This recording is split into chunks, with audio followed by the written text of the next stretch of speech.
So this Prevo is coming in. It's a beaver conversion. He's had some work done recently at 2 other shops, and he knew that things were not done right there. And he wants us to look at the work that they did and see what's going on. So let's see if we can get into this and see what's going on, help him out.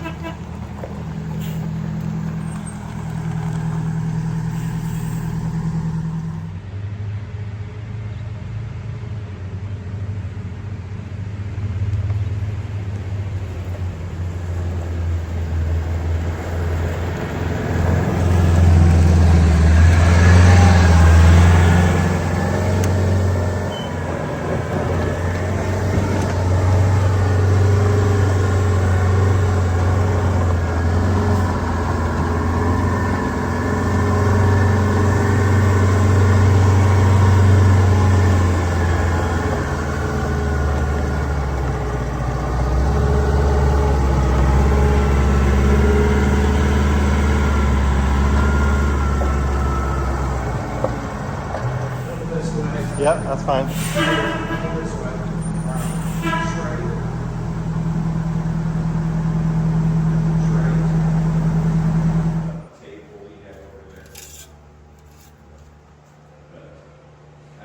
Yeah, wipe it so I can find where the full mark is. I'm gonna put my finger where it's at. There's towels right there.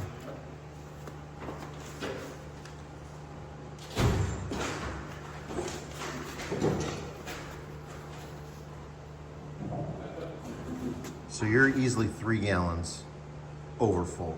That's a lot. Doesn't make any sense. They would have done that. I don't think they would have done that. They would have charged you for it. So Yes. something with the engine is going on. Okay. Because where my thumb was at, that's the add mark there. Mm-hmm. That's the full mark. It's a gallon between those two. So if we come up another gallon, I mean, it's like at least 2.5 or 3. That's way up there. Another reason for the oil being too full is this gentleman's oiler up here. It could have had the valve fail for it, and oil could have leaked into the engine and then filled it up. But the gentleman's oiler still has plenty of oil in it, and it doesn't hold that much oil. I think that one holds about 2 gallons maybe, and it's still more than halfway full. So that's not why the oil was over full. So the dipstick's so overfilled. I mean, the engine, is it making oil? It does not smell like diesel. What other things could make it do that? Coolant, it does not. There's not coolant in that oil. It would look totally different. But it being so far overfilled, for sure, the crankshaft was striking that oil at startup, aerating the oil a little bit. It's not good for the crank. It's not good for the bearings. Once it was running, it probably wasn't hitting it anymore because the oil was kind of held up in the engine. Once the oil pump started pumping it up top, it would lower the oil level in the pan, so it wasn't hitting. But trying to figure out why it's so filled and what's making it increase the oil level. The bus owner never actually checked the oil level. I said, when's the last time you checked it so I can know how long it took to gain this much oil? Once he had the oil change done in November, he said he's never checked the oil level. So he needs to step up his pre-trip inspection, make sure he checks his engine oil level. This would have been discovered right away. One thing I thought of, since he took it to a truck shop and they're not used to working on buses with old 2-strokes in it, maybe they thought Detroit diesel, a Series 60 Detroit diesel takes 10 gallons of oil. Maybe by chance they just assume Detroit diesel is the same for a 92 series, so they're going to put 10 gallons of oil in it. But after you do an oil change, you always check the level to make sure it's on the full mark. So there's no way that's it. But I told him, check the invoice. Let's see how much oil they actually put in. Well, and here's his invoice, and there it is. They put 11 gallons of oil in this engine that holds 7. That's absolutely crazy. And then clearly they never checked the dipstick after the oil change, or they would have known that it was overfilled. They would have caught that mistake right away. Of course, again, the bus owner should have also checked the dipstick before any of his trips to make sure the oil level was full, and he would have discovered that too. But the shop is the professional ones, and that should have been caught.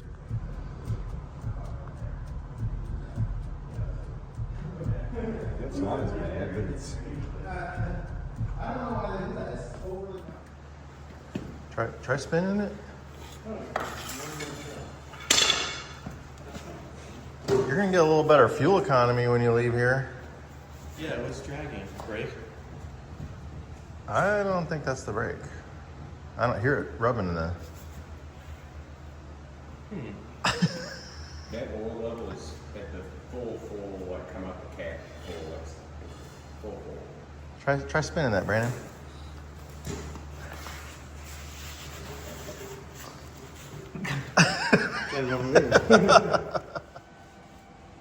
So this is the good brake. Wait till you see the one on the other side, but It was the brake that was dragging.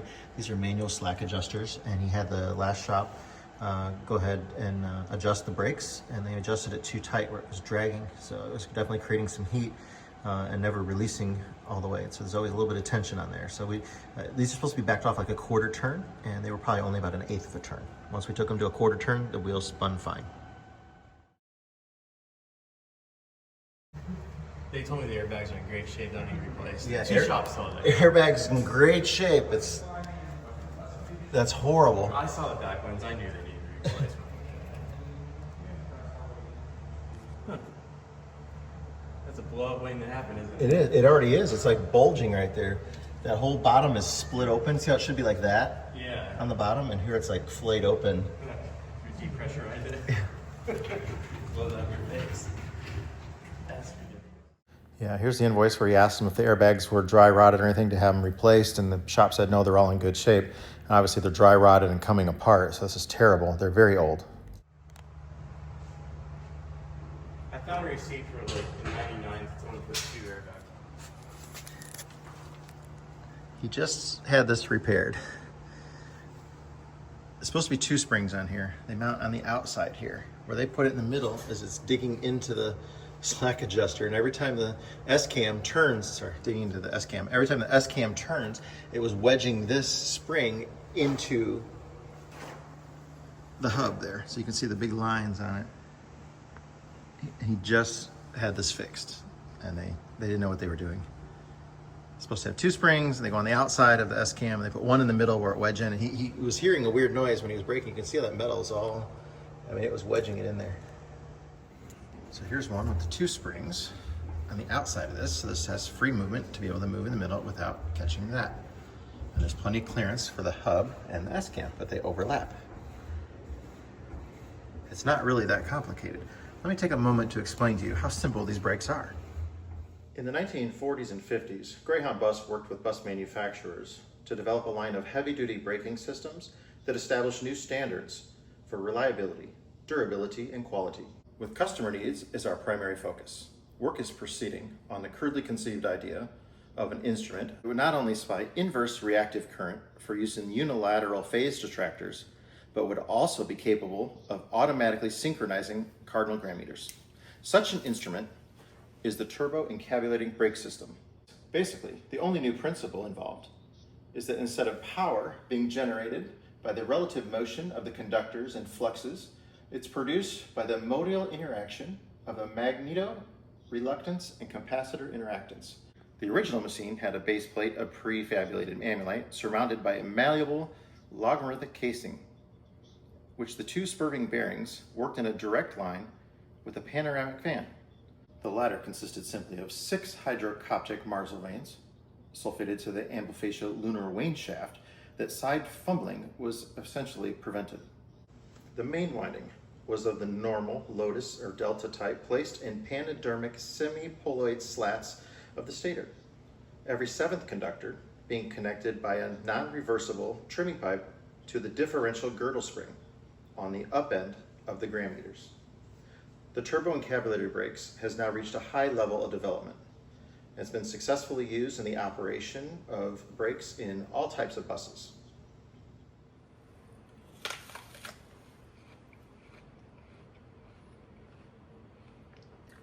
Good apple. All joking aside, I mean, this really isn't a laughing matter.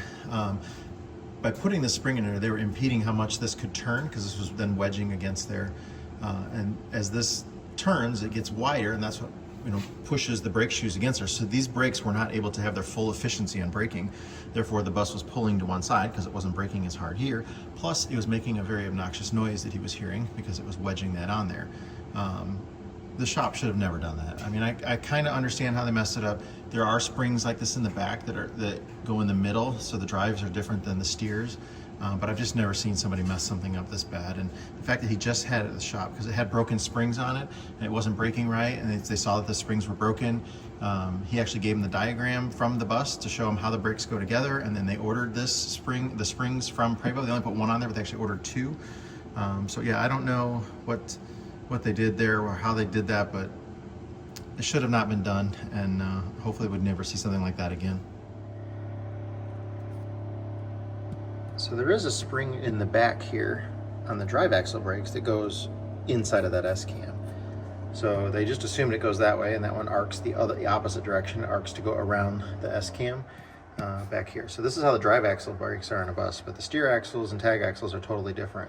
So this is why they made the mistake, because I assume they thought this is how the springs go together, because some things do this, but you just got to know that they're completely different on the front of a bus. This video is sponsored by Raypak. We recently installed this Avia natural gas pool heater on our pool. It's 264,000 BTUs, natural gas, has a warranty. This is an award-winning pool heater. Raypak is awesome. We have two Raypak heaters, one that's electric and one that's natural gas. We installed this thing ourselves. We trenched out a line all the way to the pool that we dug out to install a natural gas line in. We ran the 1-inch natural gas line in there. We also put a tracing wire with it, so if we ever need to find it in the future, so we can dig without hurting the gas line.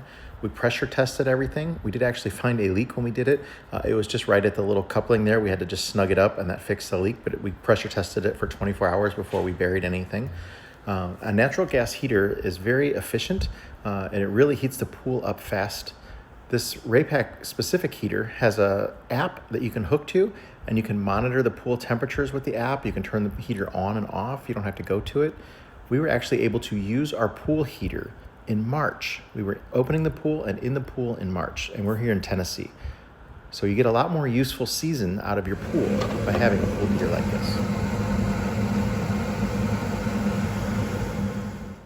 The pool heater is very quiet, as you heard it running there. It's almost just as loud as the pool filter. You still want to use a solar cover with the pool that helps insulate it, so you're going to save on your energy cost. But you can really extend your seasons, and so it's not just a summertime thing. You can use your pool now in the spring and also in the fall. I definitely recommend the Raypak pool heaters. Like I said, we have two of them. We have an electric one and the gas one. The gas one's a lot more powerful, so we can really heat the pool up faster. And the electric one we run off of our solar here, so it's a little more efficient for us. That is the valve stem leak? Well, you missed it. They,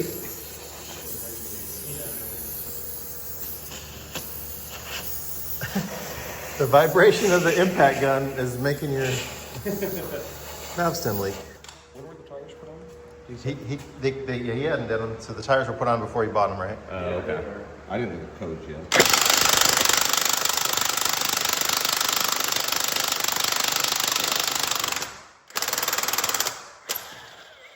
Yeah, that thing's like 2,000 foot-pounds.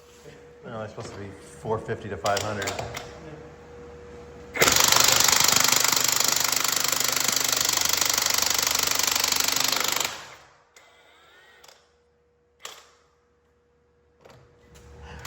Yeah, that's shocking.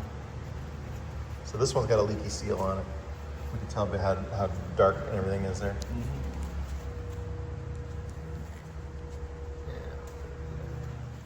Once and again, another failure with the previous shop. They were asked to inspect the brakes, and they said the brakes are all in good shape. They should have caught this leaky wheel seal, so there's oil and grease all over the brake shoes. They should have caught that. Yeah, release the parking brake. Slowly going back. The other side's not moving. This side didn't move at all. No.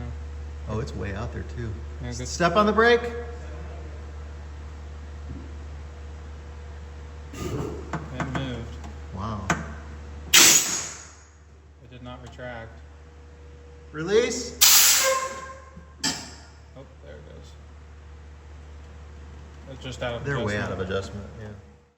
These are self-adjusting slack adjusters, and somebody's not been adjusting them right or something, but the pawl is all stripped out here. There's barely any teeth on it. They're not grabbing and adjusting correctly. Not as much oil in there as I would have thought. Not a lot of heat checking either, so it's not been doing a lot of braking. But there is definitely, see all the grease and oil buildup on the linings there. It's all the way to right here. It's solid grease.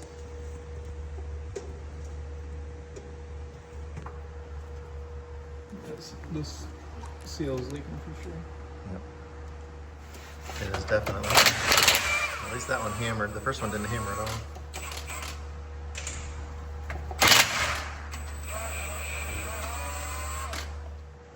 Got a Nordgren valve up in there leaking some air.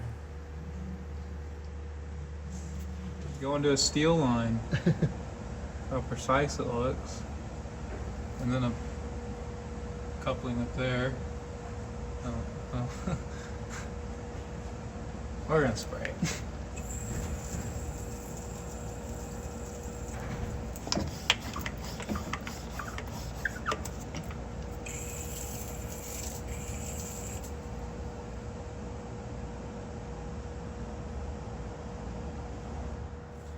Is that a black gas pipe? Yeah. Yeah. Yeah. Anything needs switched back there? No.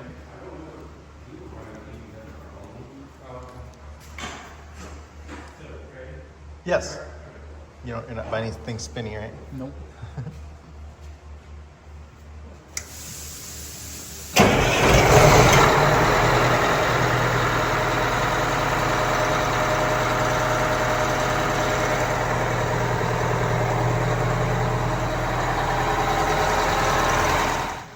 The power steering pump is definitely leaking from the O-ring on there, but he said the leak is new. It's been whining really bad, and he had already purchased a new pump for us to put on there. The leak just started, so he's not worried about that because we're going to replace it. But he said he thinks the pump is just completely worn out. So, and he's already got the new one here, so we're going to go ahead and put it on.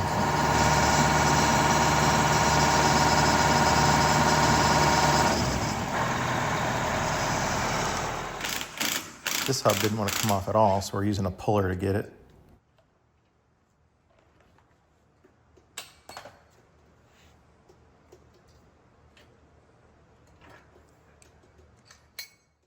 These specialty tools that we have that remove the clevis pins from the auto slack adjusters, there's a big one and a little one. We have two different ones. They usually work really, really well. These are from Tiger Tools. Well, it worked on 3 of the 4. One of them, it mushroomed it out instead of push it out. So we cut off the mushroom part. Now we're going to heat it up and then use the tool, and it should get it out.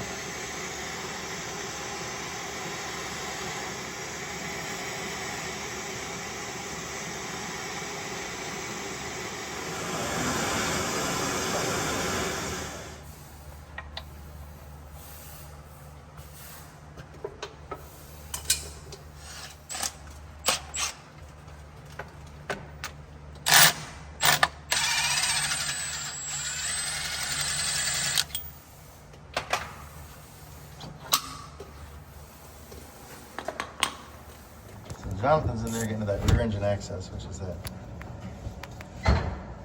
panel there. That's going to get him in there to the power steering pump, a little better access. It's in the middle of the bus at the floor line. So it's even with the back of this window, and it's at this height in the middle. So he's in there underneath of the bed. Luckily the Beaver left the axis open. Not all conversion companies are that nice. He does all the switching off. I'm working on the Jake brakes here, and I discovered that one of the solenoids, the little ground strap, that little strap on there, that welded piece there was broken. This one's good, but one of them was broken, so we're putting a new solenoid in there. I went and grabbed another 24-volt solenoid that I had out in a used engine, and it's broken like that as well. You can see a little break in it.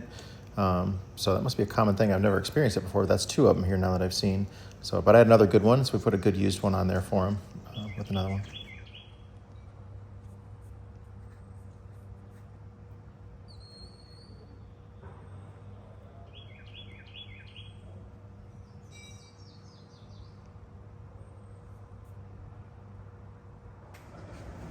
Okay, now we're going to test these Jake brake solenoids here. So that's back to 12 volt. Yep. Yep.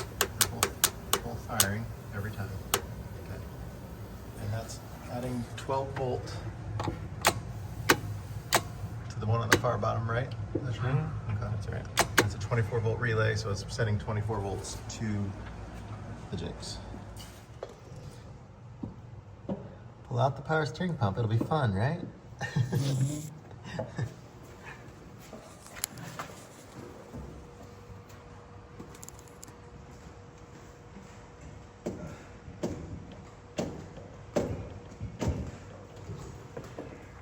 Hang on, let me see it.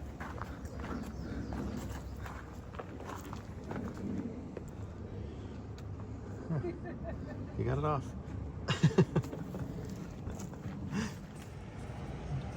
cut a gasket for it there.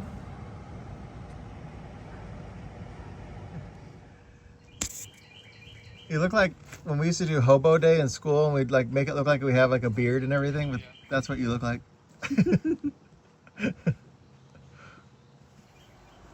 We had one hub had bad wheel bearings and races in it that we're going to replace. So we're going to use this liquid nitrogen to freeze the races so they drop in nice and easily.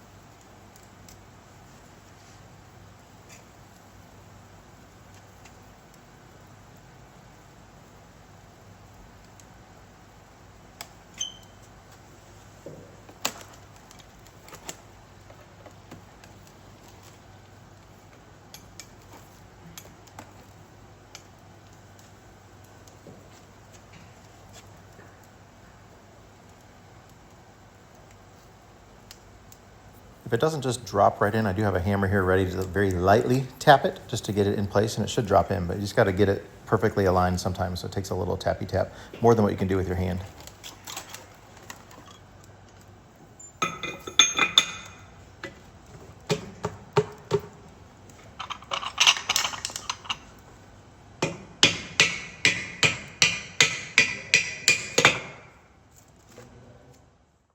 Okay, so the Beaver's still in the shop here. We ordered a bunch of parts. We're gonna put new shocks on it, new airbags, new power steering pump, all that stuff we're still working on. But mostly just waiting on parts to come in. Everything came in late on Friday, so Monday we'll be starting on this.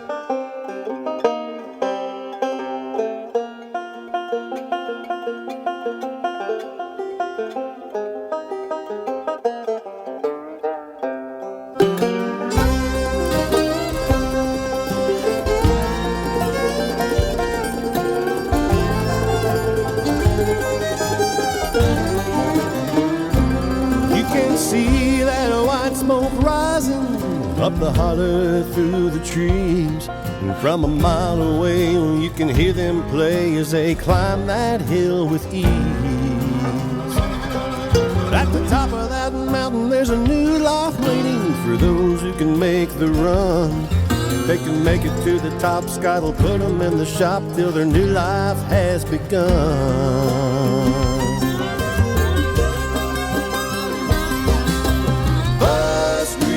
Mountain, where the buses come to run. Bus Grease Mountain, we're gonna get that big job done.